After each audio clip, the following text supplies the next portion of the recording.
Ay, pero tell me, mabait at gwapo si Mark. Family-oriented pa. At boyfriend material. Kaya kung ako sa'yo, sasagutin ko na siya. Actually, tama naman lahat ng descriptions mo sa kanya. Pero yun nga lang, gusto ko.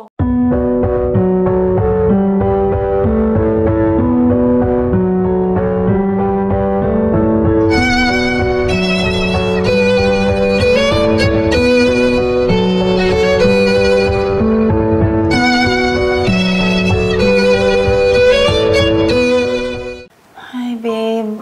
Naku, birthday mo pala ngayon, no? Happy birthday, babe. Sana masaya ka kung saan ka man ngayon. Sobrang namimiss na talaga kita, babe.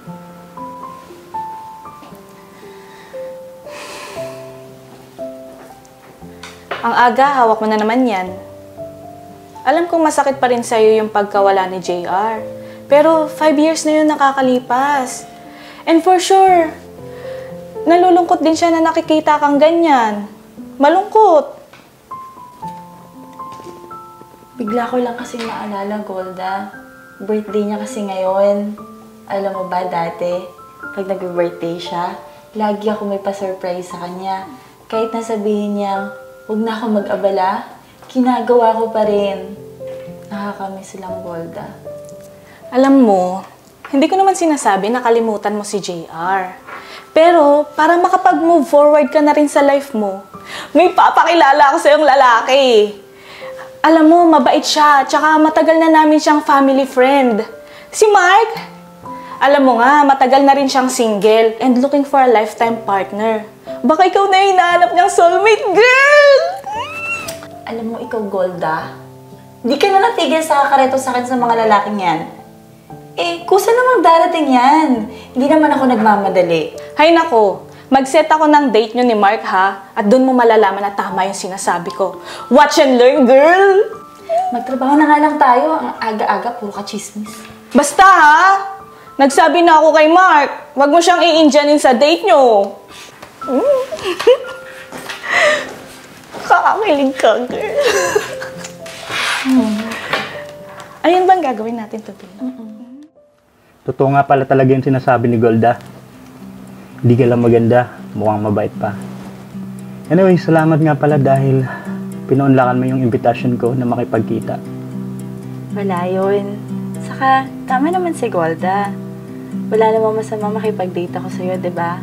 Para naman makilala natin yung isa't isa. Tama ka dyan. Huwag kang mag-alala. Dahil hindi ako gagawa ng isang bagay na hindi mo magugustuhan. In short, harmless ako. Ano, order na tayo? Para makakain na rin tayo. Sure. Ano na? Kamusta na kayo ni Mark? Kayo na ba? Ako talaga yung kinikilig sa inyong dalawa, girl! Ano ka ba? Huwag ka nang atat dyan. Nasa getting to know each other stage pa lang kami. Kaya, huwag ka munang excited at huwag ka masyadong umasa, okay? Ay, pero tell me, mabait at gwapo si Mark. Family-oriented pa. At boyfriend material. Kaya kung ako sa'yo, sasagutin ko na siya. Actually, tama naman lahat ng descriptions mo sa kanya. Pero yun nga lang, gusto ko, kailangan pa namin makilala yung isa't isa. Para naman makapag-decide ako kung ano yung susunod na hakbang, di ba? Sus, pinapatagal mo pa. Eh, doon din naman ang punta nun. Magtigil ka nga dyan, Golda. Magtrabaho ka na lang, tama na yung chismisan, okay? Okay, Miss Denial Queen.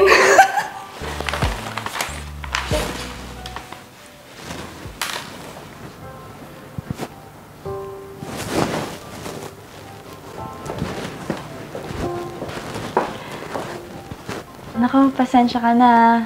Kanina ka pa ba? Sorry, may tinapos lang akong paperworks. Okay lang, no problem. Let's go.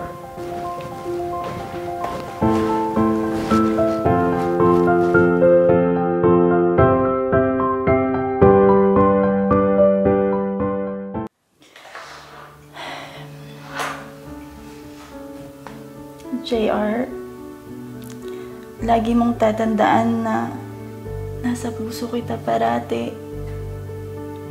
At kahit magkaroon man ako ng bagong boyfriend, Nakatataka sa puso't isip ko. Siguro tama si Golda.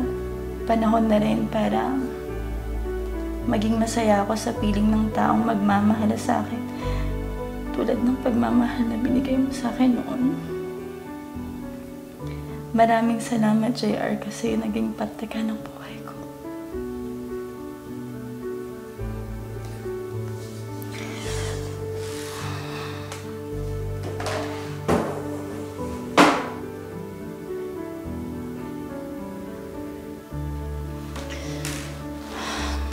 Hi, kanina ka pa?